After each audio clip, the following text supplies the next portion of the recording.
Now today we will be talking about the testimony of the rape victim. Now you need to know one thing that is very essential. See, you are reading IPC right now. In IPC, you are reading about the offenses. Offenses have to be proved before court. So no matter what offense has been committed, but if the offense is unable to be proved inside a court of law, then that offense would not be deemed to have been committed, although it might have been committed. By that I mean to say, it could happen that the offense that has been committed is a reality, but if you cannot prove it inside the court of law, then in that situation the offense will not be deemed to have been committed and the accused shall be acquitted. So that is why you need to know about the evidentiary value. That is why you need to know about the testimony of the rape victim and what is its credibility, what is its evidentiary value inside a court of law. Because while we are dealing with the topic of rape, we need to understand also that what is the position of the rape victim while she is giving evidence inside a court of law. And while reading the laws, especially criminal laws or any law for that matter, you need to make sure one thing, that laws are not meant to be read in void. The laws interlink. They are constantly referencing other statutes. They are constantly working like they act in a web.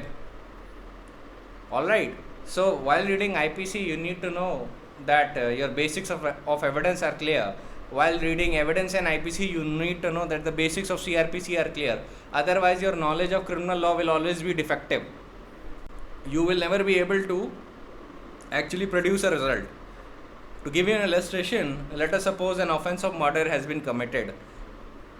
Now, if you do not know CRPC, you do not know where to lodge an FIR, you do not know that who will take cognizance, you do not know about the rights of bail, you do not know about the investigation, and you do not know about the procedures of the trial. If you don't know about the evidence, you do not know how to prove a particular offense, because at the end of the day, you have to prove the offenses. Only then these dead letters of statute will have life, right? Think about it.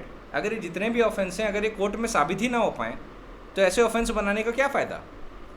That is why supreme court always says that the evidence is the most important thing among all the laws.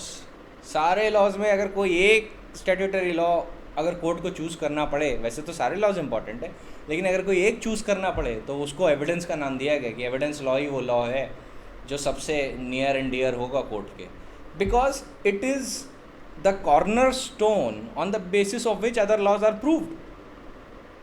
तो इसीलिए आपको ये जानना भी थोड़ा ज़रूरी है कि टेस्टिमनी ऑफ रेप विक्टिम की क्या वैल्यू होती है कोर्ट में. अच्छा, ये एविडेंस का वैसे टॉपिक रखते हैं लोग, मैं यहाँ पे क्यों बोल रहा हूँ? इसका रीज़न ये है कि हो सकता है एविडेंस के लेक्चर के दौरान आप भूल जाए कि रेप के क्या पैरामीटर्स थे, क्या होता है. और ये टेस्टिमनी ऑफ रेप विक्टिम अगर आपने नहीं समझी अभी, तो breach of promise to marry कब रेप बन जाता है वो समझ में नहीं आएगा आपको, बिल्कुल भी नहीं समझ में आएगा, क्योंकि बहुत वैल्यू होती है वहाँ पे. और breach of promise to marry are the bulk of rape cases. वो बल्क बनाते हैं रेप केसेस का. I have told you this earlier. अगर आप ऑफेंस के साथ ही ये टेस्टिमनी और एविडेंस समझ लेंगे, पोजीशन समझ लेंगे, तो आपको बहुत प्रॉपरली अंडरस्टैंड होगा कि अच्छा स्कीम में चल क्या रहा है. Always know, you will never compartmentalize a law while you're reading about it. You should always know that the law will interlink somewhere or the other. और क्रिमिनल लॉ बहुत बेसिक लेवल पे IPC, CRPC और evidence को मिला के बनता है, ठीक है. तभी जब भी आप क्रिमिनल मैनुअल खरीदते हैं, उसको क्रिमिनल मैनुअल क्यों कहते हैं? क्योंकि उसमें 3 बेसिक लॉ ज़रूर होते हैं, CRPC, IPC, एविडेंस, ठीक है. तो आपको ये तीनों एक साथ जानना बहुत ज़रूरी है in order to have complete hold upon it. उसके बिना नहीं चल पाएगा. वैसे ही CPC को समझने के लिए आपको कॉन्ट्रैक्ट, पार्टनरशिप और बाकी के सिविल लॉ समझने होंगे जो सब्सटैंटिव साइड पे हैं. फिर CPC के भी मैटर्स कैसे प्रूव होंगे कोर्ट में, वहाँ पे भी एविडेंस आता है. तो एविडेंस बहुत इंपॉर्टेंट है. Evidence is a link. Evidence criminal side पे भी इंपॉर्टेंट है, एविडेंस सिविल साइड पे भी इंपॉर्टेंट है. So always remember, evidence is the most important topic of any law. अब मैं पहले एक केस से आपका सब्सटैंशियल पोर्शन ख़त्म कर दूं कि testimony of the rape victim treat कैसे की जाती है। तो इसके लिए अगर आपको कोई एक केस मान लीजिए याद करना हो तो मैं सजेस्ट करूंगा state of Punjab versus Gurmeet Singh याद करिए, क्योंकि ये बहुत लोकस क्लासिकस भी है और एग्ज़ाम में लिखेंगे तो सारे एकेडमिशियंस इस केस को ज़रूर पहचानते होंगे। So it's citation is 1996 volume number 2 Supreme court cases page number 384। अब यहाँ पे सुप्रीम कोर्ट बताता है कि how will you treat the testimony of rape victim. Supreme Court says that the inherent bashfulness of females and the tendency to conceal the outrage of sexual aggression are factors which the court should not overlook. The testimony of the victim in such cases is vital, and unless there are compelling reasons which necessitate looking for corroboration of her statement, the courts should find no difficulty to act upon the testimony of a victim of sexual assault alone to convict an accused where her testimony inspires confidence and is found reliable. बहुत important line है। Supreme court कह रहा है जहाँ पे court को दिखता है कि वुमेन की टेस्टिमनी क्रेडिबल है तो कोर्ट सिर्फ वुमेन की ही टेस्टिमनी पे कन्विक्ट कर सकता है अक्यूज्ड को, रेप विक्टिम की ही टेस्टिमनी पे कन्विक्ट कर सकता है अक्यूज्ड को if it inspires confidence and if it is found to be reliable. बहुत इंपॉर्टेंट है ये। तो ऐसा कोई भी रूल ऑफ लॉ नहीं है कि वुमेन की रेप विक्टिम की टेस्टिमनी पे अक्यूज्ड का कन्विक्शन नहीं हो सकता। रेप विक्टिम की टेस्टिमनी पे अक्यूज का कन्विक्शन बहुत आराम से हो सकता है if it is found by the court that the testimony is reliable and it inspires confidence। अब एक सवाल आता कि corroboration का क्या, एविडेंस में corroboration भी ज़रूरी होता है। तो यहाँ पे इसको लेके सुप्रीम कोर्ट बोलता है seeking corroboration of her statement before relying upon the same as a rule in such cases amounts to adding insult to injury. Why should the evidence of a girl, of a woman who complains of rape or sexual molestation be viewed with doubt, disbelief or suspicion? The court, while appreciating the evidence of the prosecutrix, may look for some assurance of her statement to satisfy its judicial conscience, since she is a witness who is interested in the outcome of the charge levelled by her. But there is no requirement of law to insist upon corroboration of her statement to base conviction of an accused. तो supreme court कह रहा है कि as a rule आपको corroboration करवाने की ज़रूरत ही नहीं है। और ये तो एडिंग इंसल्ट टू इंजरी हो जाता है ना कि कोर्ट रेप विक्टिम की टेस्टिमनी को डाउट करने लगे। तो कोर्ट कह रहा है कि हो सकता है कि कोर्ट को थोड़ा बहुत अश्योरेंस चाहने के लिए और भी सर्कमस्टेंसेस देखने पड़े in order to inspire confidence from the testimony of the rape victim. But कहीं भी ऐसा कोई रूल ऑफ लॉ नहीं है कि कोर्ट बिना corroboration के कन्विक्ट नहीं कर सकता अक्यूज्ड को। So on the sole testimony of the woman, on the sole testimony of the rape victim, accused person can be convicted if it inspires confidence and is reliable. And further, Supreme Court act that there is no requirement of law that there should be a further corroboration. Corroboration rule of prudence होता है, rule of law नहीं इस case में। अब supreme court थोड़ा आगे चल के और भी बात करता है।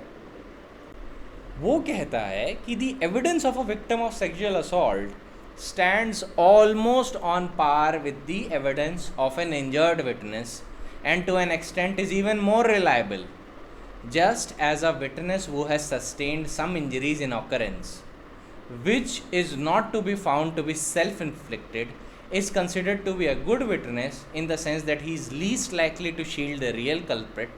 The evidence of a victim of sexual assault is also entitled to get the same treatment, absence of corroboration even in her case notwithstanding.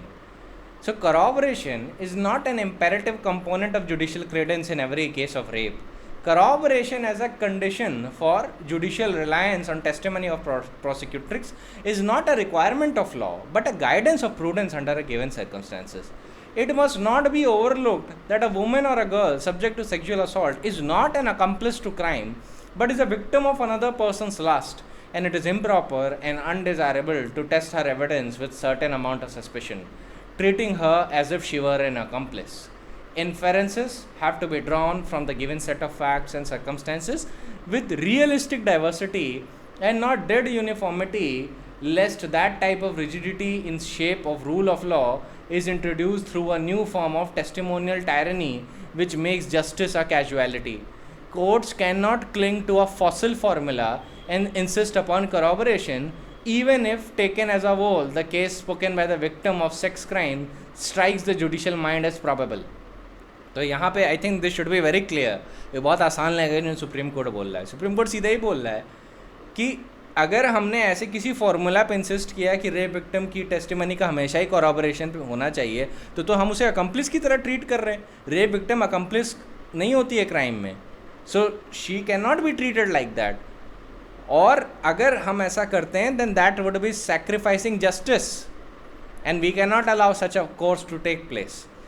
And courts very categorically said that conviction on the sole testimony of rape victim is allowed where it is reliable and inspires confidence.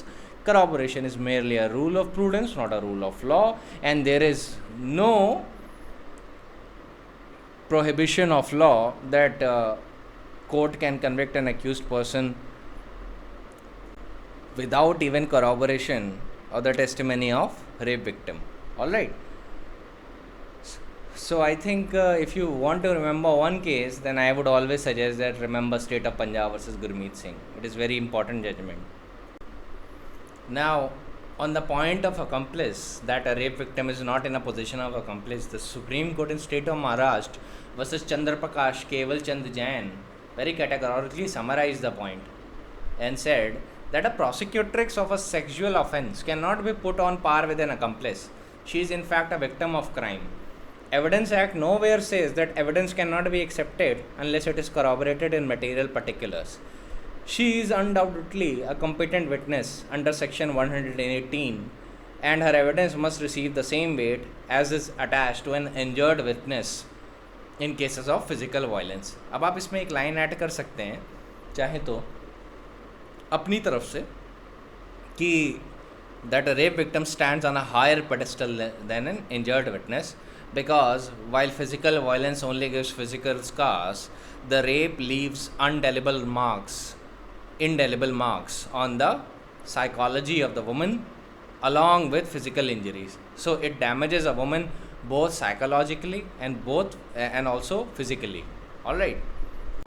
So Supreme Court very categorically said in State of Maharashtra versus Chandra Prakash Keval Chand that she is a competent witness and should be treated as such, and she should be treated as an injured witness. Then Supreme Court says that the same degree of care and caution must be attached in evaluation of her evidence as in case of an injured complainant or witness, and no more. What is necessary is that the court must be alive and conscious to the fact that it is dealing with the evidence of a person who is interested in the outcome of the charge leveled by her. तो supreme court ने एक बात ये भी कही कि देखिए एक चीज़ का ये भी ध्यान रखना चाहिए कि the rape victim is interested in the outcome of the judgment, क्योंकि she is not an impartial witness, she is an injured witness. So she is sort of interested in the outcome of the judgment because she is looking for the conviction of the accused. तो court कह रहा है कि इस बात को ध्यान में रखना चाहिए. बस इसका मतलब ये नहीं कि you should disbelieve the rape victim or look for additional corroboration or say that without corroboration I cannot convict the accused person. All right. If the testimony is reliable and inspires confidence, then the conviction of course can follow if the court believes that the circumstances as alleged are probable. Then court continues and says, if the court keeps this in mind that the woman is interested in the outcome of the charge leveled by her, then and feels satisfied that it can act upon the evidence of the prosecutrix, there is no rule of law or practice incorporated in Evidence Act which requires it to look for corroboration. If for some reason court is hesitant to place implicit reliance on the testimony of the prosecutrix, it may look for evidence which may lend assurance to her testimony, short of corroboration required in the case of accomplice. The nature of evidence required to lend assurance to the testimony of prosecutrix must necessarily depend on the fact and circumstances of each case. But if a prosecutrix is an adult and full of understanding, the court is entitled to base a conviction on her evidence unless the same is shown to be infirm and not trustworthy. If the totality of the circumstances appearing on record of the case discloses that the prosecutrix does not have a strong motive to falsely involve the person charged, the court should ordinarily have no hesitation in accepting her evidence. तो अब supreme court बड़ी clearly कह रहा है कि अगर court को hesitation नहीं है कन्विक्शन करने में, अगर कोर्ट को लगता है कि रेप विक्टिम की टेस्टिमनी प्रोबेबल है, कॉन्फिडेंस इंस्पायर कर रही है, तो it is okay for it to convict the accused person. बस उन्हीं केसेस में जहाँ पे फैक्ट एंड सर्कमस्टेंसेस में कोर्ट को टेस्टिमनी पे डाउट हो रहा है कि नहीं, कोर्ट को लग रहा है कि दाल में कुछ काला है, there is something suspicious about the testimony, in those situation it can look for other circumstances to lend assurance to the testimony of rape victim or to discredit her depending on the fact and circumstances of the case. And court is categorically saying that as far as the testimony and the truthfulness and the credibility of the testimony is concerned, that is decided entirely on the fact and circumstances of the cases. Court को बस इतना देखना होता है कि क्या prosecutrix has any motive to falsely involve the person charged. क्या the circumstances alleged by the prosecutrix are probable and the court believes the same. And the last thing that court needs to know is that whatever the prosecutrix is alleging inspires confidence or not. If these circumstances are satisfied, then it is safe for the court to convict the accused person on the sole testimony of the prosecutrix. अब ये है कि state of mind प्रोसिक्यूट्रिक्स कैसे analyse की जाएगी. अब ये इसका कोई कट एंड राइट फार्मूला नहीं है, ये सुप्रीम कोर्ट ने भी बोला है. Mukesh versus state of Chhattisgarh में 2014 volume number 10 supreme court cases page number 327 supreme court said that a state of mind of the prosecutrix cannot be precisely analyzed on the basis of speculation because each person reacts differently to particular stressful situation. तो court अपने कुछ stereotypes बना के नहीं बैठेगा कि woman को ऐसे रिएक्ट करना चाहिए या वैसे रिएक्ट करना चाहिए. ये फैक्ट एंड सर्कमस्टेंसेस में उस पर्सन के सेंट्रिक होगा जो रेप विक्टिम है. ठीक है, it would B rape victim centric, neither the जज सेंट्रिक. इट वोंट बी जज centric because if it is allowed to be judge centric, that would make a bias apparent on the face of record, because now the judge is creating his stereotypes and his stereotypes are on the basis of his own experience.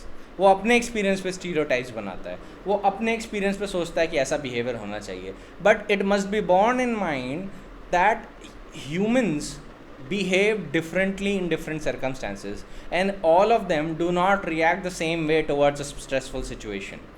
तो supreme court ने बोला है इस case में बड़ी categorically that speculation नहीं चलता है. ठीक है, आप विक्टिम के फ्रेम ऑफ माइंड से देखेंगे कि उसने जो बिहेवियर किया वो प्रोबेबल था या वो सही था या नहीं. उस पर कोर्ट अपना स्टीरियोटाइप बना के नहीं बैठेगा या स्पेक्यूलेशन करके नहीं बैठेगा कि आपको ऐसा करना चाहिए था, आपने ऐसा क्यों नहीं किया. The court will lay emphasis on understanding the position of the victim rather than rebutting her position. ठीक है, ये उसी कॉन्टेक्स्ट में बोल रहा हूँ जहाँ पे स्टेट ऑफ माइंड की बात हो रही है. अभी आगे रिबटल आएगा. डिले इन एफआईआर का तो पॉइंट मैं पहले ही बता चुका हूँ, इट इज़ नॉट फेटल. और रेप केसेस में तो डिले वाला पॉइंट अप्लाई नहीं होता पर से कि it is a ground to fair through out the prosecution case because of the societal standards that exist in the feudal societies such as ours. तो ऐसी सिचुएशन में अगर डिले हो गई एफआईआर फाइल करने में तो that is not a ground to throw off the prosecution case. अब मैं आपको थोड़ी अलग सिचुएशन बताता हूँ. अच्छा, ये तो आपको जनरल रूल बता दिया, अभी तक मैंने आपको जनरल रूल बताया, लेकिन एक चीज़ याद रखिएगा, हर जनरल रूल के एक्सेप्शंस होते हैं. तो प्रोबेबिलिटी के बेसिस पे जनरल रूल काम करता है, पर एक्सेप्शंस बताने इसलिए ज़रूरी होते हैं जिससे आप जानें कि हर फैक्टर सर्कमस्टेंसेज में क्या एक्सेप्शन अप्लाई हो रहा है या जनरल रूल अप्लाई हो रहा है. You need to know both of the things. तो ये तो आपको समझ में आ गया होगा कि there is no quarrel with the proposition that the conviction can be based on the sole testimony of the prosecutrix. But at the same time let me tell you the exception that it must be unimpeachable and beyond approach that is the level of the credibility and the testimony that the court demands. मतलब कि जो evidence प्रोसिक्यूट्रिक्स दे रही है उसमें कोई material irregularity या material contradiction नहीं होना चाहिए। वहाँ पे चलिए माइनर कॉन्ट्रडिक्शंस तो चलेंगे, छोटी मोटी कॉन्ट्रडिक्शन की हो सकता है रेप विक्टिम रेप का टाइम 7 बजे बताए और निकल के आए कि रेप तो 8 बजे हुआ था, ये तो माइनर कॉन्ट्रडिक्शन है। पर ये कहना कि रेप दिल्ली में हुआ था और फिर पता चले कि उस दिन जिस दिन आप बता रही थी कि आपका रेप हुआ इस सिटी में, उस दिन आप वहाँ पे थी नहीं, ये मटेरियल कॉन्ट्रडिक्शन है। तो इसका तो जितना भी ये पोजीशन ऑफ लॉ बताया उसका मतलब ये भी मत निकाल लीजिएगा कि कोर्ट अपने सेंसेस बाहर फेंक देता है और टेस्टिमनी पर ब्लाइंडली रिलाई करता है। ऐसा नहीं होता। कोर्ट को इन चीज़ों का ध्यान रखना है कि जब प्रोसिक्यूटर्स की टेस्टिमनी वो एक्सेप्ट कर रहा है तो it must be unimpeachable and beyond reproach, precluding any shadow of the doubt over her veracity. ठीक है, अब इसको लेके मैं आपको कुछ केस बताता हूँ। एक है Ramdas versus state of Maharashtra. यहाँ पे सुप्रीम कोर्ट ने बोला it is no doubt true that the conviction in a case of rape can be based solely on the testimony of the prosecutrix, but that can be done in a case where the court is convinced about the truthfulness of the prosecutrix and there exists no circumstance which cast a shadow of doubt over her veracity. If the evidence of the prosecutrix is of such quality that may be sufficient to sustain an order of conviction solely on the basis of her testimony, then that is fine.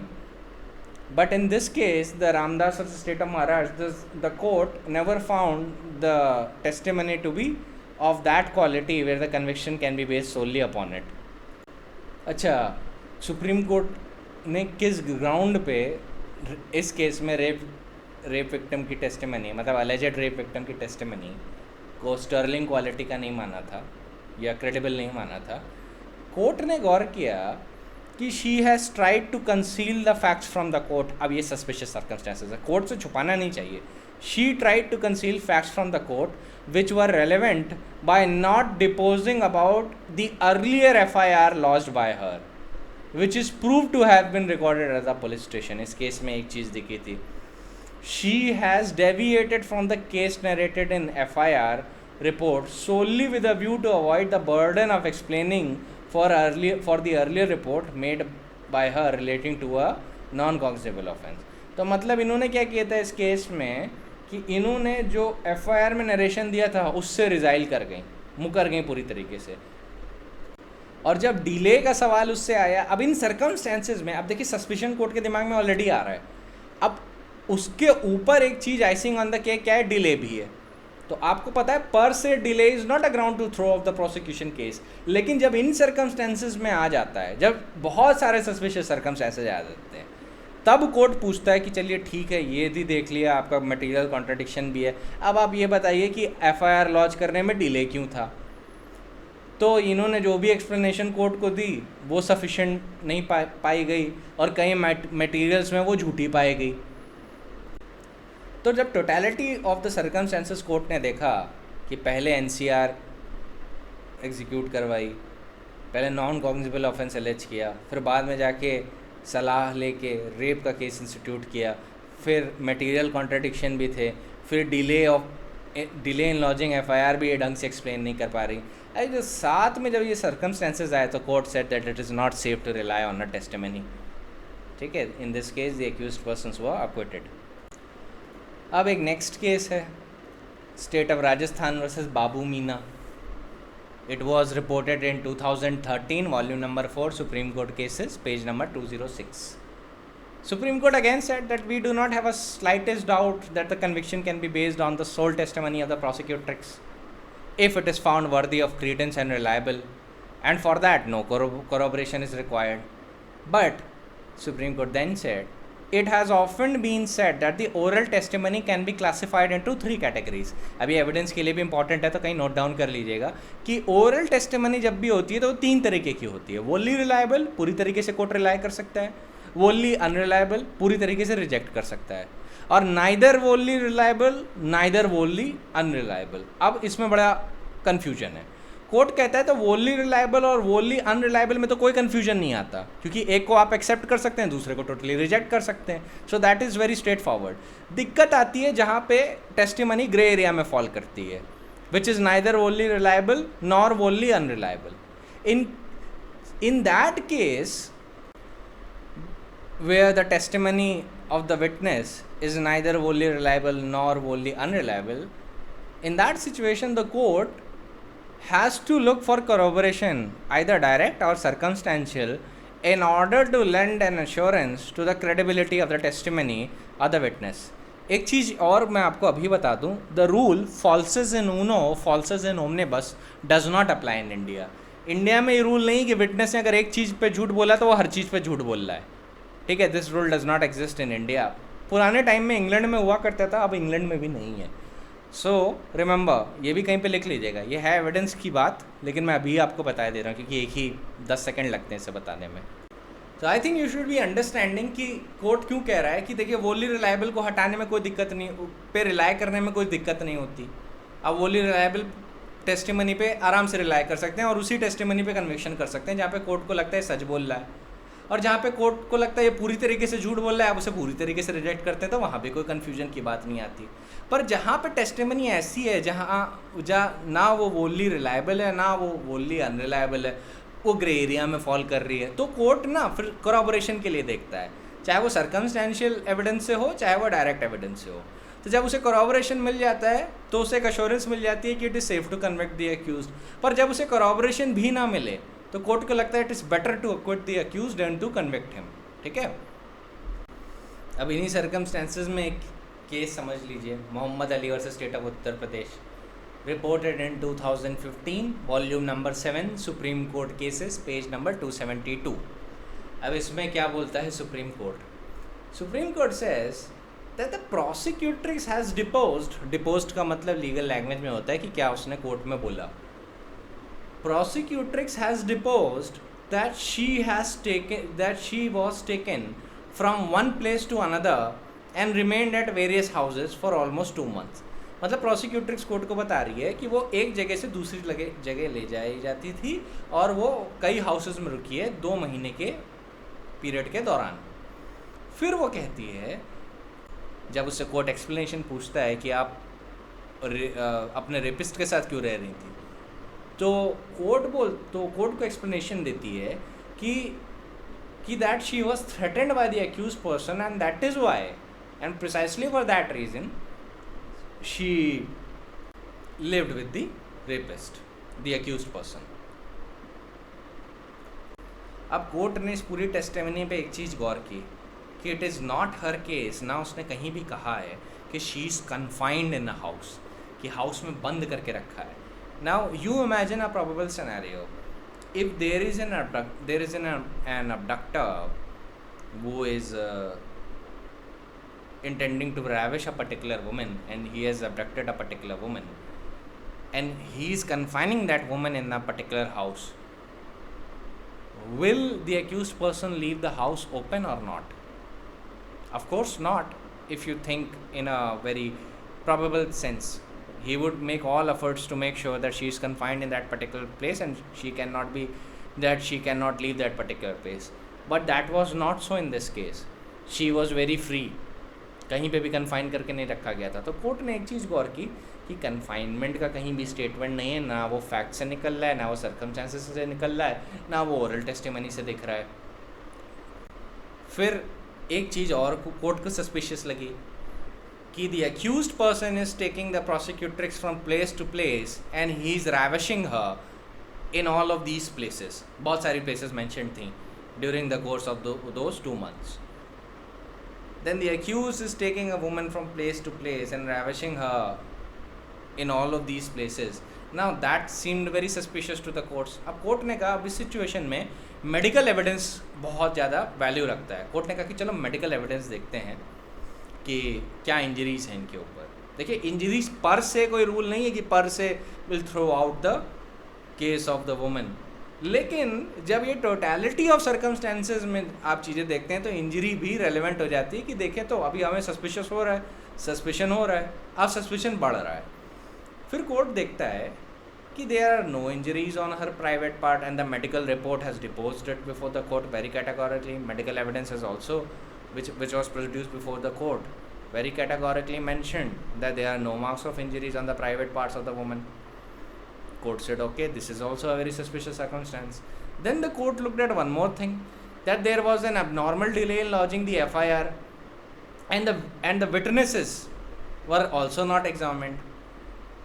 Then the testimony of the prosecutrix and the associated circumstances, the medical evidence in totality, when the court looked at it, the court said here the evidence and the testimony of the prosecutrix is not of that level on which we can rely. Court को लगा कि इस पे रिलायंस नहीं दे सकते क्योंकि बड़ा suspicious लग रहा है. एक तो यही बात थोड़ी इम्प्रॉबेबल लग रही थी कि अक्यूज्ड बिना किसी को कन्फाइन किए अपनी मर्जी से एक जगह से दूसरी जगह लिए जा रहा है and the prosecutrix is accompanying him merely because of a threat. ऐसा हो सकता है लेकिन इस केस में दिख नहीं रहा था. फिर there was a delay in lodging the FIR. फिर द टेस्टिमनी जो थी उसमें मटेरियल कॉन्ट्राडिक्शंस थे. फिर ये भी देखा गया कि इंजरी मार्क्स भी नहीं है. फिर इस केस में और भी चीज़ें आई थी. ये भी आया था कि the prosecutrix was also emotionally and romantically involved with this person. तो कोर्ट ने जब टोटलिटी ऑफ द सर्कमस्टेंस देखे तो बोला it is not a safe case to rely on the testimony of the prosecutrix and henceforth we quash the conviction and acquit the accused. फिर court वही ritualistic बात बोलता है कि देखिए लॉ तो परमिट करता है कि प्रोसिक्यूट्रिक्स की टेस्टिमनी पे ही कन्विक्शन हो जाए विदाउट एनी corroboration, लेकिन टेस्टिमनी कॉन्फिडेंस तो इंस्पायर करनी चाहिए. टेस्टिमनी ऐसी होनी चाहिए जिस पर रिलाई किया जा सकता है. Here there are no circumstances on which we can believe the prosecutrix. In fact, grave suspicion is arising from the testimony of the prosecutrix itself. So, it is not a safe circumstances where we can convict the accused person, because neither the situations are being directly corroborated by the direct evidence or by the circumstantial evidence, which would lend assurance to the testimony of the prosecutrix, and neither the medical report is supporting the case of the prosecutrix. तो इन चीज़ों को ध्यान में रखते हुए court ने कहा था कि it would be a grave miscarriage of justice if we convict the accused on such vague accounts. तो आप ध्यान रखिएगा इसमें सुप्रीम कोर्ट ने क्या बोला था.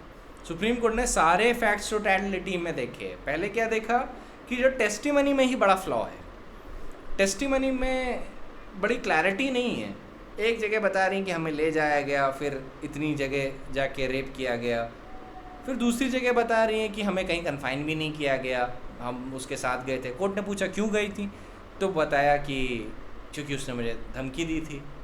तो कोर्ट ने कहा इतनी सारी जगह पे वो ले जा रहा था, you had so many options you have so many ways to escape, but you didn't try to escape. Okay, ये हो सकता है कि you were under such a degree of fear where you could not even think about escaping, fearing the wrath of the accused person. But when we look at the medical evidence also, that is also not supporting your case, because you have deposed before us that he was always forcing himself upon you and he was very animalistic during the act of ravishing, but you have no marks of injury. That is very suspicious. Then also court looked at other circumstances, because why the court is looking at other circumstances, because court has found that the testimony of the prosecutrix falls under the third head, that is neither wholly reliable, neither wholly unreliable. ठीक है, so it is neither wholly reliable nor wholly unreliable. Court ने ये सीधी सी बात बोली. फिर इन्होंने examination किया सारे फैक्ट्स पे, तो सारे फैक्ट्स पे देखा कि it is not a safe case to rely on the testimony of the prosecutrix और अक्यूट कर दिया. तो ध्यान रखिएगा ये जो लॉ है कि रेप विक्टिम की टेस्टिमनी पे ही कन्विक्शन हो जाता है, ये है, लेकिन इसका मतलब ये भी नहीं है कि कोई भी टेस्टिमनी दे दीजिए ऊल जलूल या जो मटेरियल कॉन्ट्रडिक्शन से सफ़र कर रही है और उसके बाद आप एक्सपेक्ट करें कन्विक्शन हो जाए, दैट कैन नॉट हैपन. ठीक है. Similarly in Sudhanshu Shekhar Sahu versus state of Orissa, reported in 2002, volume number 10, Supreme Court cases, page number 743, Supreme Court said, after finding the story of the prosecution to be improbable and the behavior of the prosecutrix very unusual, as she inter alia travelled in a jeep for a long distance in the night and had not questioned the calling in the night and refused to rely on her testimony to uphold the conviction of the appellant, and in the absence of any corroboration extended the benefit of doubt to the appellant. फिर वही बात कही कि रात में वो jeep पे आपको दूर तक ले जा रहा था, आपने वो भी क्वेश्चन नहीं की, and suddenly after a while you said that he raped me. फिर केस के अंदर कई चीज़ें निकली कि इनकी जो टेस्टिमनी है उसमें मटेरियल फॉल्ट्स हैं, they are grave lacuna in her testimony. And after finding that there is a grave lacuna, the court said that even though the conviction can solely be based on the evidence of the victim, but it is only those testimony which inspires confidence of the court which can be used for the conviction of the accused person. The victim, although is not treated as an accomplice but is characterized as an injured witness, has to give a level of testimony which inspires the confidence of the court. But if the woman is actually trying to falsely implicate a person and during the course of testimony or the fact or circumstances insinuate that there is a material contradiction in a testimony, or the defense evidence actually proves to the court that the woman is trying to falsely implicate a man, then in that situation the court does not have to rely on the testimony of the prosecutrix. तो देखिए, in essence ना ये जो point है ये एक Stirling witness का point है. कोर्ट हमेशा एक स्टर्लिंग विटनेस चाहता है. स्टर्लिंग विटनेस का क्या मतलब होता है? देखिए, स्टर्लिंग का लिटरली मतलब होता है चमकदार, जो क्रिस्टल जैसा चमके. पर स्टर्लिंग विटनेस के सेंस में इसका क्या मतलब है? स्टर्लिंग विटनेस के सेंस में इसका ये मतलब है कि जिसकी क्वालिटी ऑफ टेस्टिमनी जो है वो इतनी हाई है, या उसका कैलिबर इतना हाई है उसकी टेस्टिमनी का, कि उसको असेल नहीं किया जा सकता. It is unassailable. That is what the court means as a sterling witness. So I will give you the definition. Sterling witness means that the evidence of such witness is of a very high quality and caliber whose version is unassailable. ठीक है? When there is a sterling witness and he is giving an evidence before the court, then the court can accept the testimony of a sterling witness on its face value alone. To test the quality of such a witness, the status of witness would be immaterial, and what would be relevant is the truthfulness of the statement made by the witness.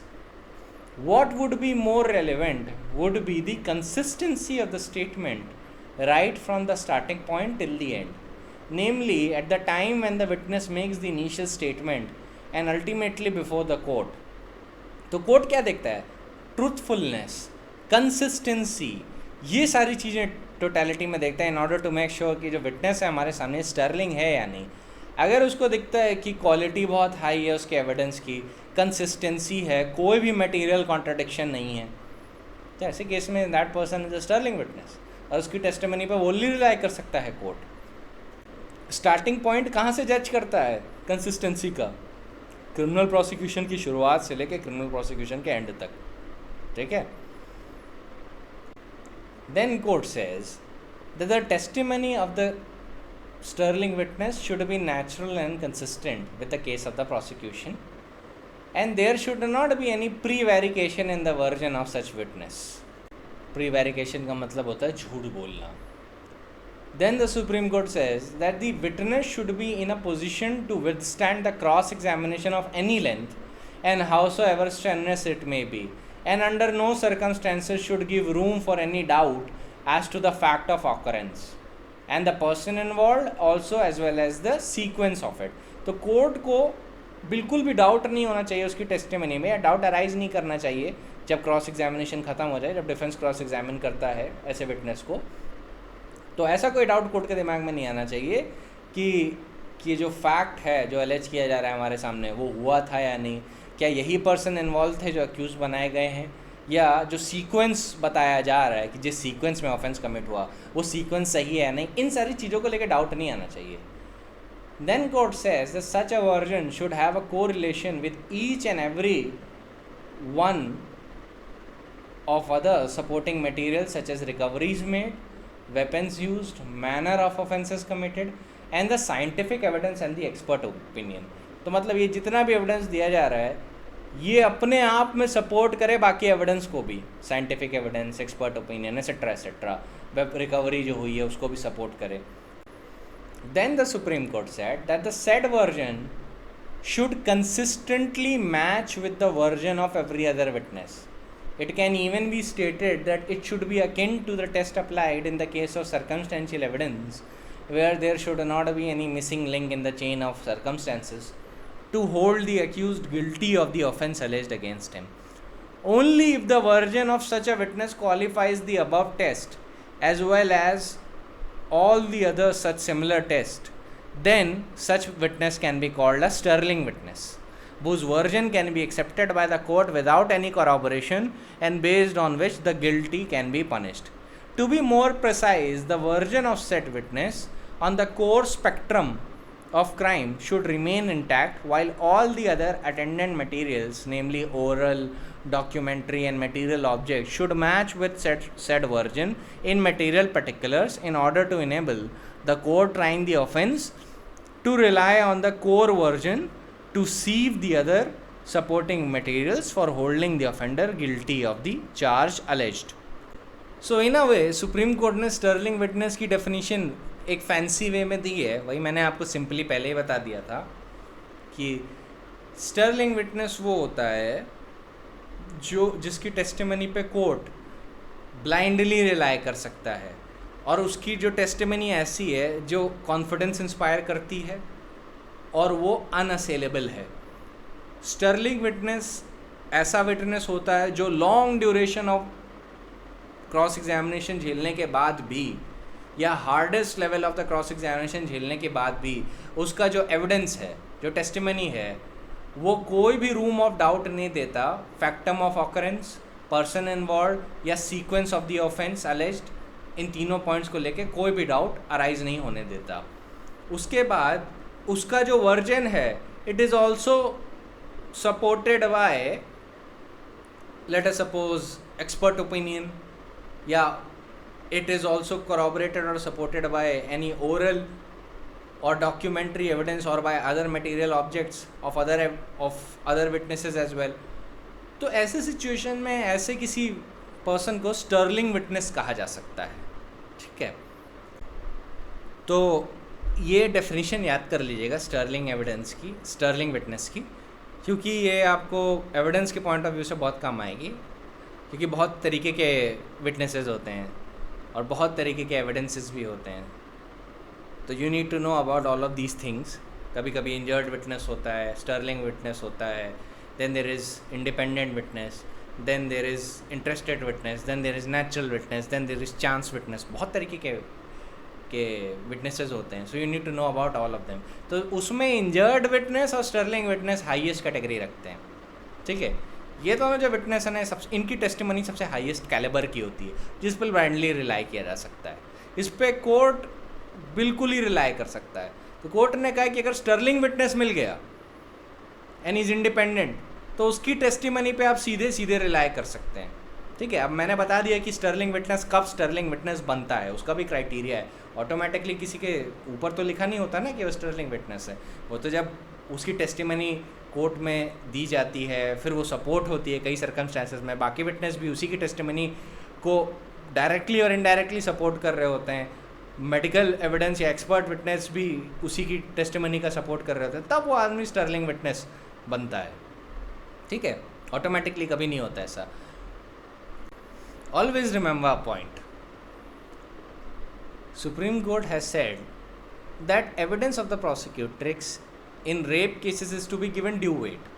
Sexual violence is a dehumanizing act and it is an unlawful encroachment into the right of privacy and sanctity of women. The court should also be strict and vigilant to protect the society from such evils. It is in the interest of the society that the serious crimes like rape should be effectively be investigated. But it is equally important that there must be fairness to all sides.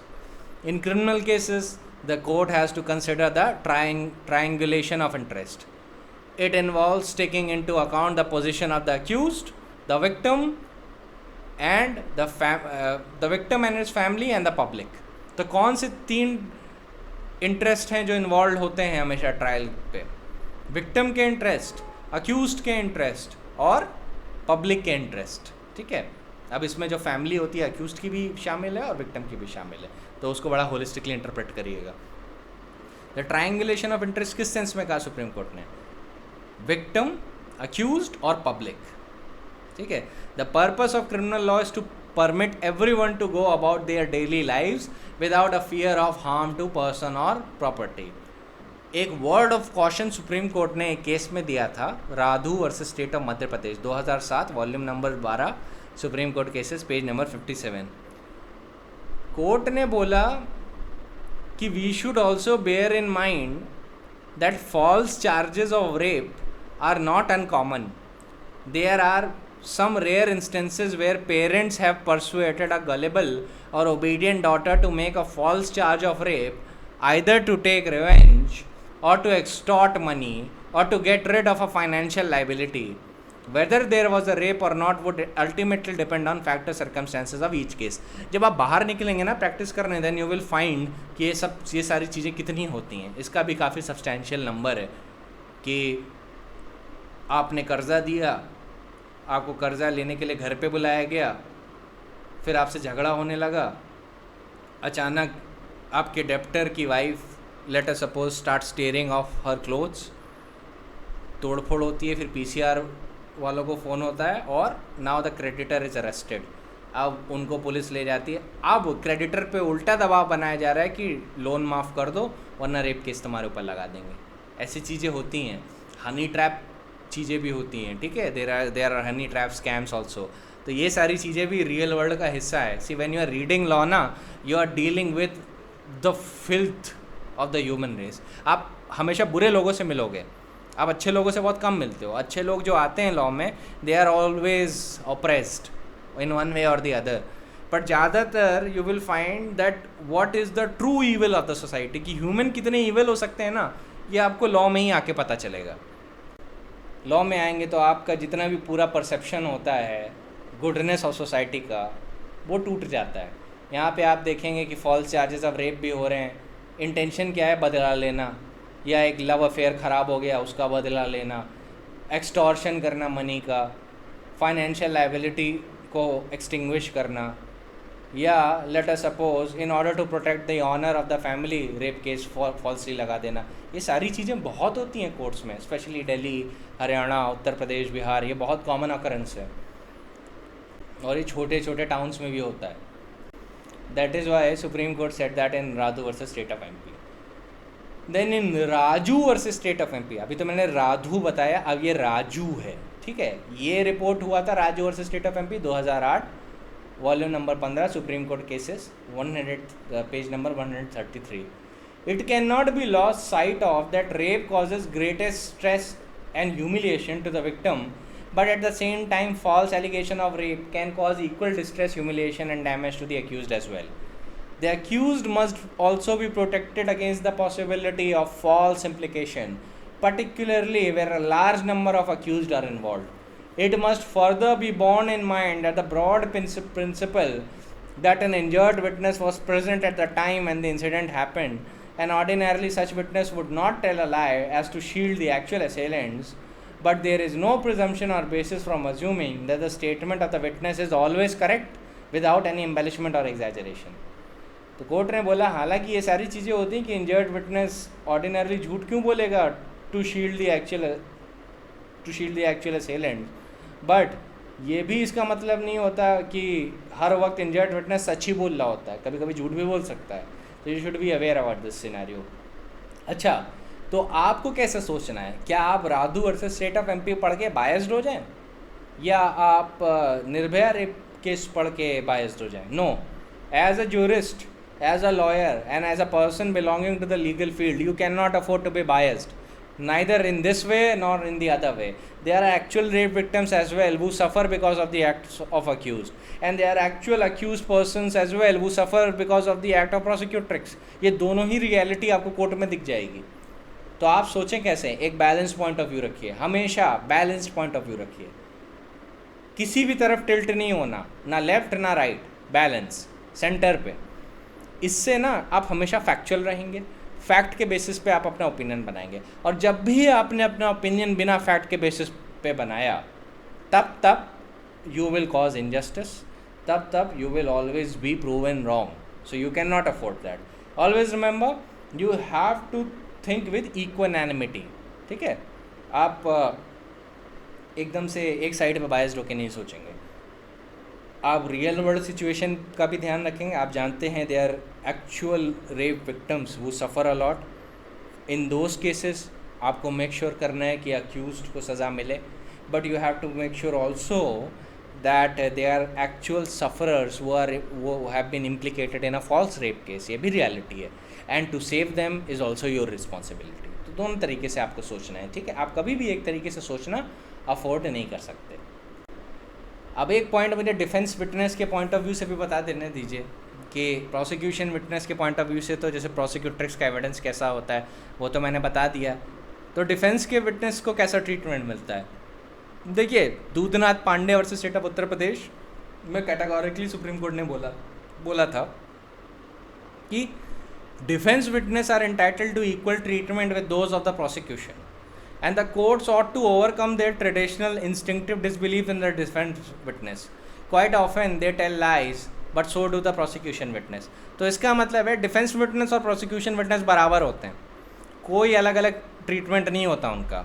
ठीक है, तो you will always keep in mind the judgment of Dudhnath Pandey versus state of Uttar Pradesh. Locus classicus है ये report हुआ था 1981 में, volume number 2, Supreme court cases, page number 166. अब तो ये हो गई पोजीशन टेस्टिमनी पे. अब आपको ये जानना है कि एग्ज़ाम में क्या लिखना है. एग्ज़ाम में आपको वही थोड़ा प्रोसिक्यूशन के पॉइंट ऑफ व्यू से थोड़ा ज़्यादा लिखना है. ठीक है, पहले आपको हमेशा लिखना है कि the court can rely on the testimony of the rape victim if it is found to be true and it's found to be reliable. Second of all आपको ये भी लिखना है कि corroboration is a rule of prudence, not a rule of law, and the court is under no obligation to actually have the testimony of rape victim corroborated where the testimony inspires confidence. ठीक है, देखो ये भी आपको फिर एक point लिखना है कि the rape victim is also not an accomplice in the crime and cannot be treated as such, कि उनकी टेस्टिमनी पर रिलाई नहीं किया जा सकता without the corroboration in material particulars. ये ना जो लाइन है ना, you can not rely on the testimony without the corroboration in material particulars, ये अकम्प्लिस के लिए यूज़ की जाती है, अकम्प्लिसेस के लिए यूज़ की जाती है. रेप विक्टिम अकम्प्लिस नहीं होती, तो उनकी टेस्टिमनी पे इस तरीके से ट्रीटमेंट नहीं किया जा सकता. सिमिलरली आपको एक और पॉइंट लिखना है कि रेप विक्टिम की जो कैटेगरी होती है वो इंजर्ड विटनेस से हायर होती है, या मिनिमम लिखिए इंजर्ड विटनेस के बराबर हो जाती है. पहली चीज़, injured witness would not want to shield the true assailants. ठीक है, जिन्होंने एक्चुअल में क्राइम किया उसको शील्ड करने की कोशिश नहीं करता है इंजर्ड विटनेस. और रेप विक्टिम क्या होता है, इंजर्ड विटनेस होता है. फिर आप क्या लिखेंगे कि जो रेप होता है it leaves indelible marks on the psychology and physiology of the women. तो फिजिकल स्कार्स तो फिर भी हील हो सकते हैं, बट साइकोलॉजिकल स्कार्स हील नहीं होते हैं. So, in a sense, the rape victim's testimony should be treated a bit higher than an injured witness. Third चीज़ क्या होती है, ये भी लाइन यूज़ करिएगा, ज़्यादातर लोग नहीं यूज़ करते पर सुप्रीम कोर्ट ने बोला है, मैं आपको लास्ट लेक्चर में भी बता चुका हूँ. Rape is a crime which violates the fundamental right. Why? Because it actually intrudes in the privacy of the prosecutrix. So you need to make sure that you also write down this point that it violates the privacy of the woman, it violates the sanctity of a woman, and due to the conduct of the accused, the fundamental rights of the woman as contained under Article 21 are trampled, and hence the testimony of the rape victim has to be given a higher credible value. ये आपको एक basic level पे लिखना है। अब ये जो जितनी भी मैंने चीज़ें बताई ये क्या होती हैं, अभी जो मैंने बताई ये जनरल रूल होता है। अब जनरल रूल के एक्सेप्शंस मैंने आपको लेक्चर के लास्ट में बताए थे, जो Radhu versus state of MP और Raju versus state of MP में बताए गए हैं, ठीक है। ऐसे बहुत सारे केस हैं, तमीज़ुद्दीन वर्सेस एनसीटी दिल्ली, और आपका रोहित बंसल वर्सेस स्टेट। अब इस पर बहुत सारे केसेस आपको मिल जाएंगे। जब breach of promise to marry पे हम लोग आएंगे ना, तो आपको लार्जली ऐसे केसेस मिलेंगे, जो हमारा नेक्स्ट लेक्चर होगा इस पॉइंट पे, breach of promise to marry. But I suppose you get the point as far as testimony of the rape victim is concerned. अब हम लोग ना सेक्शन 376 का पनिशमेंट पढ़ लेते हैं, जिससे हमें थोड़ा सा आइडिया हो जाए कि पनिशमेंट कैसा दिया गया है, पनिशमेंट का क्या ट्रीटमेंट है। क्योंकि पनिशमेंट इज़ वेरी सिंपल, आपको बस याद रखना होता है, उसमें कोई नुआंस नहीं है। Section 376 punishment for rape. Whoever except in the cases hereinafter provided in subsection 2 commits rape shall be punished with rigorous imprisonment of either description of a term which shall not be less than 10 years but which may extend to imprisonment for life and shall also be liable to fine. Minimum 10 साल, maximum life imprisonment, साथ में fine जुड़ा ही जुड़ा होगा। अब आते हैं हम सबसेक्शन 2 पे 376। अब इसको आपको रीड करना है section 114A of the Indian Evidence Act. अच्छा, 114A of the Indian Evidence Act क्या कहता है? It talks about the presumption as to absence of consent in certain prosecution for rape.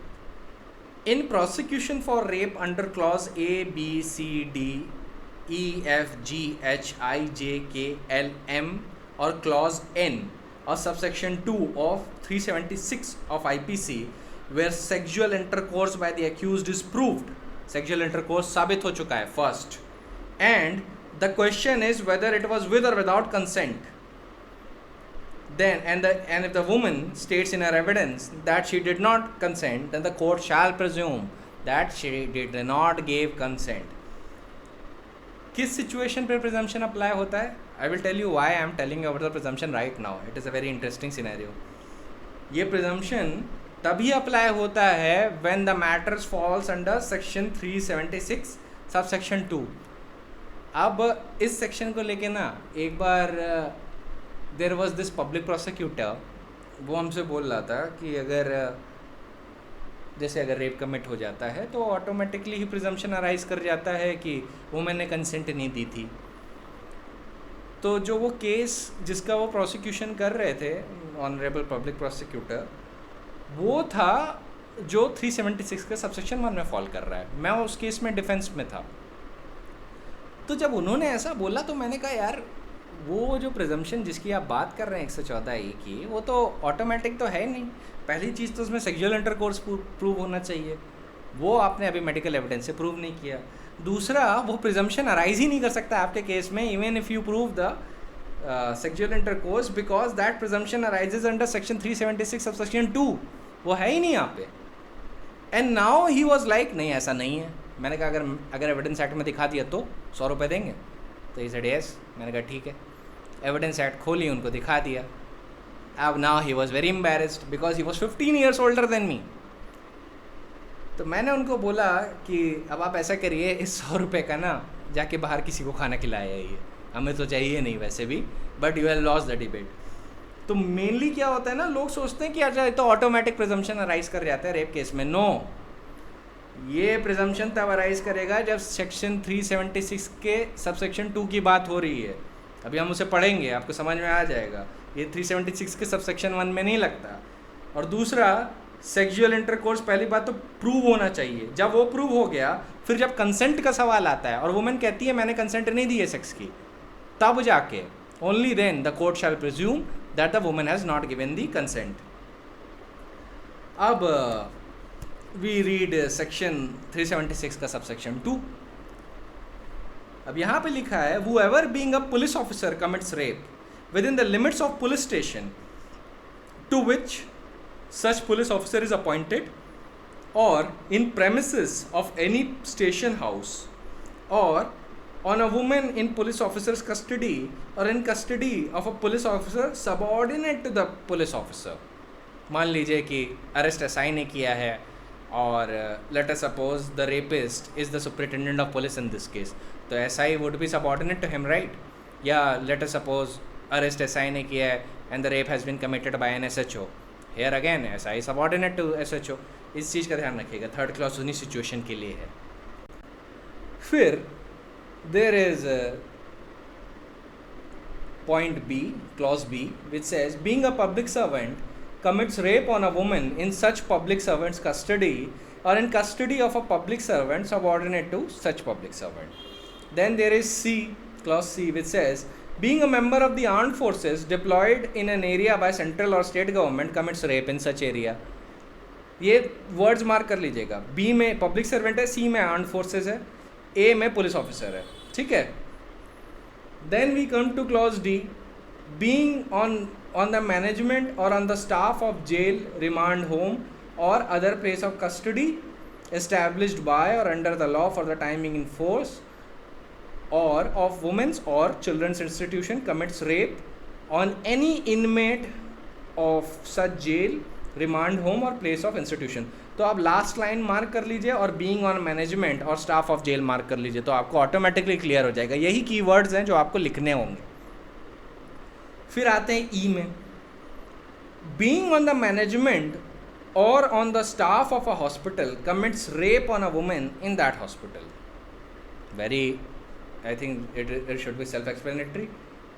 D आपके जेल इनमेट्स की बात कर रहा है या जेल के स्टाफ और मैनेजमेंट की बात कर रहा है, और ई आपके किसके स्टाफ की बात कर रहा है?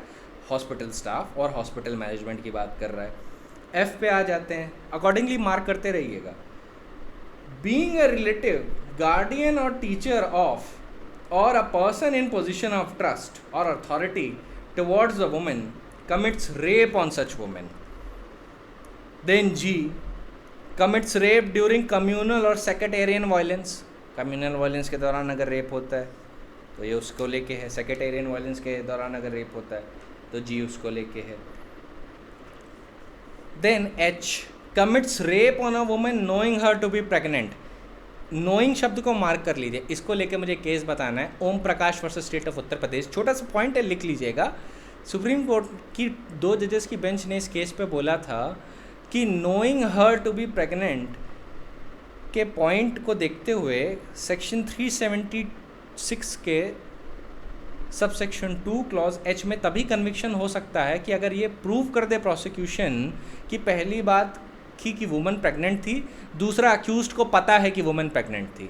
अगर प्रोसिक्यूशन ये दिखा पाया कि अक्यूज्ड को नॉलेज है that the woman is pregnant, then the accused will be convicted for rape simpliciter, not under section 376 clause 2 376 subsection 2 clause H. ठीक है, ध्यान रखिएगा इस बात का. Om Prakash versus state of Uttar Pradesh. Then we come to clause J, commits rape on a woman incapable of giving consent. Then clause K, being in a position or control or dominance over woman commits rape on such woman. Then clause L, commits rape on a woman suffering from mental or physical disability. I think these points are very self-explanatory. Then clause M, while committing rape causes grievous bodily harm, maims or disfigures or endangers the life of the woman. Or clause N, commits rape repeatedly on the same woman, मतलब multiple rapes. तो इसको लेके punishment है, he shall be punished with rigorous imprisonment for a term which shall not be less than 10 years, but which may extend to imprisonment for life, which shall mean imprisonment for the remainder of the person's natural life, and shall also be liable to fine. अब आप जी एक चीज़ सोच रहे होंगे कि यार 376 के sub clause 2 में अगर 376 के सबसेक्शन 2 में अगर पनिशमेंट होता है तो वो भी 10 साल तक का है, जो इम्प्रिजनमेंट फॉर लाइफ तक एक्सटेंड हो सकता है. 376 के सबसेक्शन 1 में भी अगर कन्विक्शन होता है तो वो भी मिनिमम 10 साल का होता है, जो लाइफ इम्प्रिजनमेंट तक एक्सटेंड हो सकता है. तो डिफरेंस क्या है दोनों में? डिफरेंस एक चीज़ पे गौर करिएगा कि इसमें रिगरस इम्प्रिजनमेंट है 376 के सब क्लॉज 2 में, it is punishable with rigorous imprisonment. Court के पास कोई ऑप्शन नहीं है, रिगरस इम्प्रिजनमेंट ऑर्डर करना ही पड़ेगा. बट 376 के सब सेक्शन 1 में क्या है, imprisonment can be of either description of a term. वो सिंपल भी हो सकता है, रिगरस भी हो सकता है, या पार्टली सिंपल या partly rigorous, at to the description of the court. ठीक है, ये डिफरेंस है. कोई पूछे तो तुरंत बता दीजिएगा. फिर एक्सप्लेनेशन पे आते हैं. For the purpose of this subsection, armed forces means naval, military, air forces and includes any member of the armed forces constituted under any law for the time being in force, including paramilitary forces, any auxiliary forces that are under the control of central government or state government. Then we come to point B. Hospital means precincts of hospital and includes precincts of any institution for reception and treatment of persons during convalescence or persons requiring medical attention or rehabilitation. कॉन्वेलेसेंस का मतलब अगर आपको नहीं समझ में आता है तो इसका एक सिनोनिम होता है रिकपरेशन, या time which is spent in recovering from an illness. तो हॉस्पिटल में जब तक व्यक्ति होता है, पेशेंट जो होता है, वो जो टाइम स्पेंड कर रहा है for recovering from an illness और इंजरी, उसको आप एक ही वर्ड में बोल सकते हैं कॉन्वेलेसेंस. ठीक है. Then we come to explanation C. Police officer shall have the same meaning as is assigned to the expression police under Police Act 1861. Then D. Women or children's institution means an institution whether called an orphanage or a home for neglected women or children or a widow's home or an institution called by any other name which is established and maintained for the reception and care of women or children. Then we come to subsection 3 of section 376. एक चीज़ का ध्यान रखिएगा, subsection 2 में 114A लिख लीजिएगा.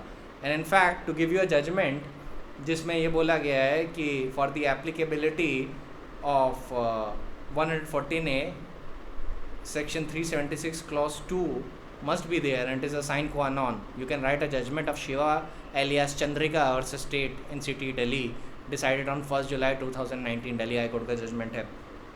But common sense से भी आप आंसर कर सकते हैं. हर चीज़ पे जजमेंट और केस लॉ की ज़रूरत नहीं होती अगर आप सिर्फ कॉमन सेंस और रैशनलाइजेशन ही यूज़ करके बता दें तो it takes a bit of time. लेकिन अगर आपको साइटेशन करना ही हो तो you can quote that judgment. Now coming to section 376 subsection 3. Whoever commits rape on a woman under 16 years of age mark कर लीजिए, under 16 years, shall be punished with rigorous imprisonment for a term which shall not be less than 20 years, but which may extend to imprisonment for life, which shall mean imprisonment for the remainder of the person's natural life, and shall also be liable to fine, provided that fine shall also be just and reasonable to meet the medical expenses and rehabilitation of victim. Provided further that any fine imposed under this section shall be paid to the victim. अब आप एक चीज़ का ध्यान रखिए, if a woman is under the age of 18 years, यहाँ पे तो 16 लिखा है, एक चीज़ की याद रखिएगा.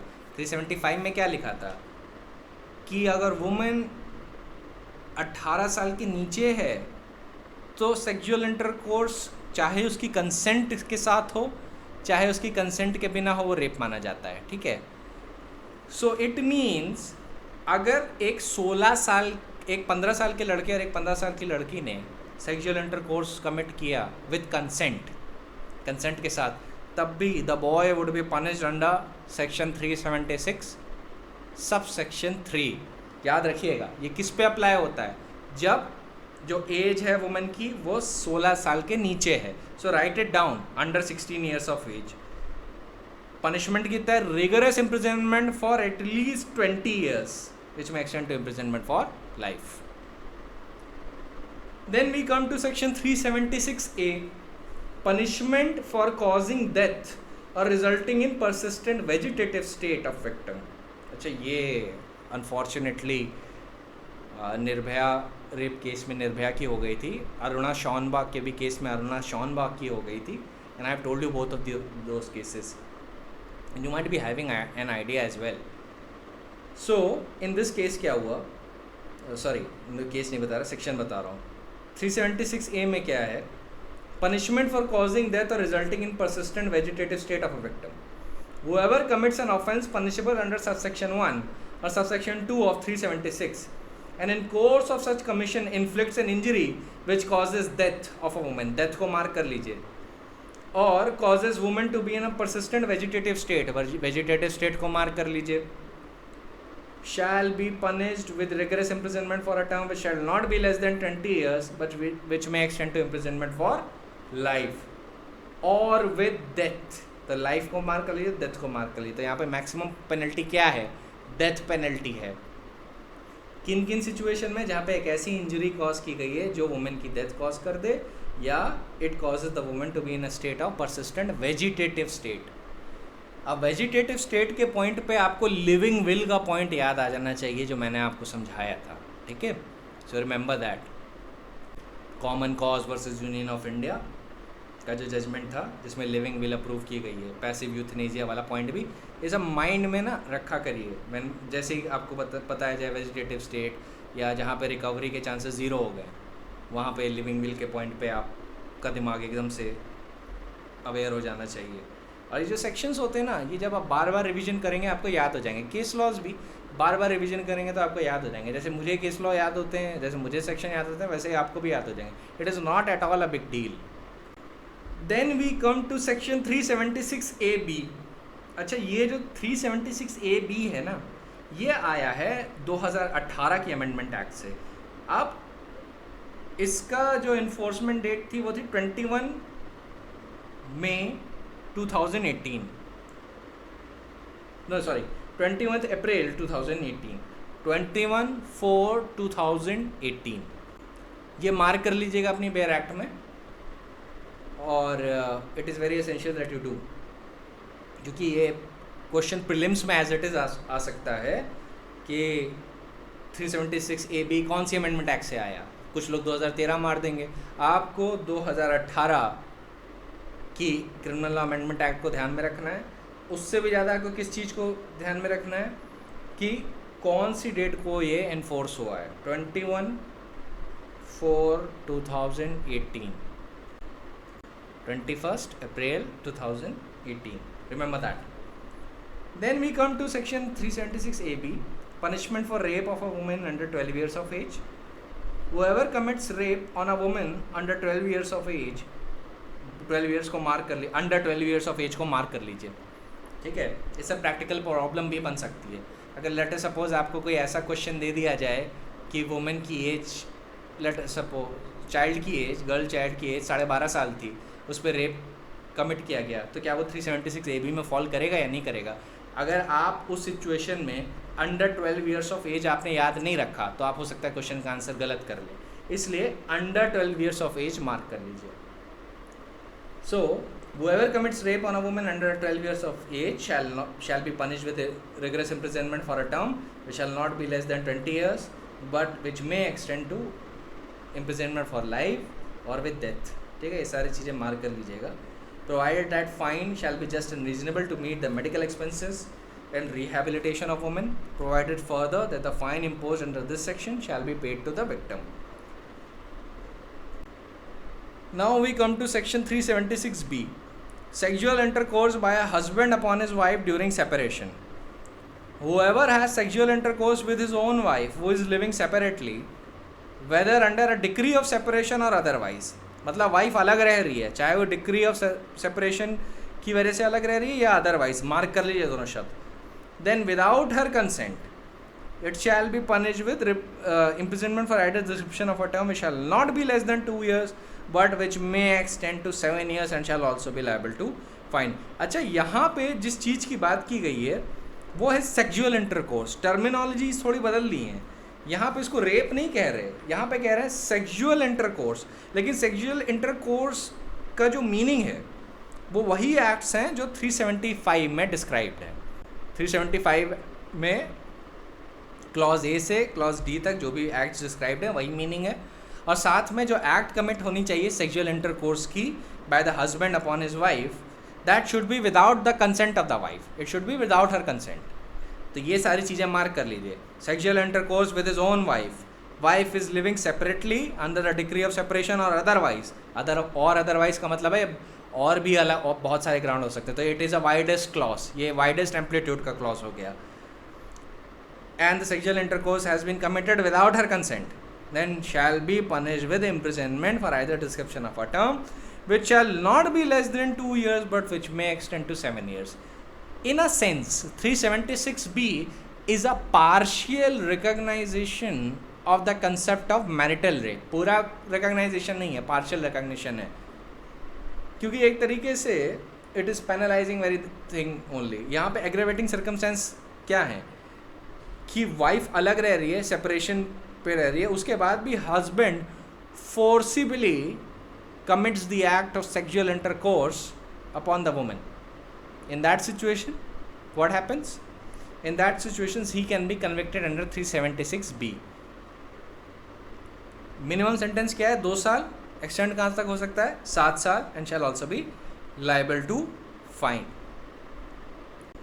बस एक चीज़ का ही ध्यान रखिएगा, मेन यहाँ पे रेप नहीं कहा जाता है, इसको सेक्सुअल इंटरकोर्स बोला गया है. It is not called rape. मैं इसको partial recognition of marital rape कह रहा हूँ क्योंकि अभी पूरी तरीके से रिकग्नाइज नहीं हुआ है, but this section is a partial recognition. तो this is called sexual intercourse by husband upon his wife during separation.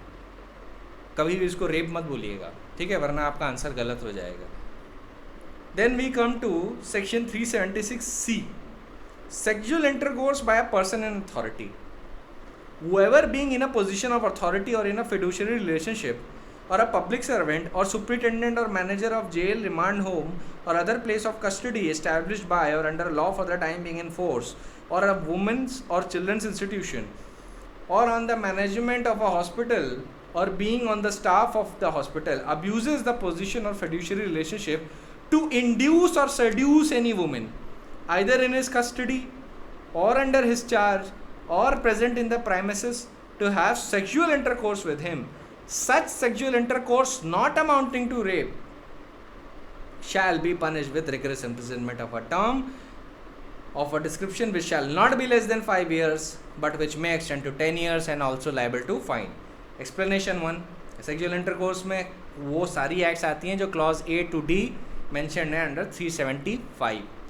Explanation 2. For the purpose of this section, explanation 1 of section 375 shall also be applicable.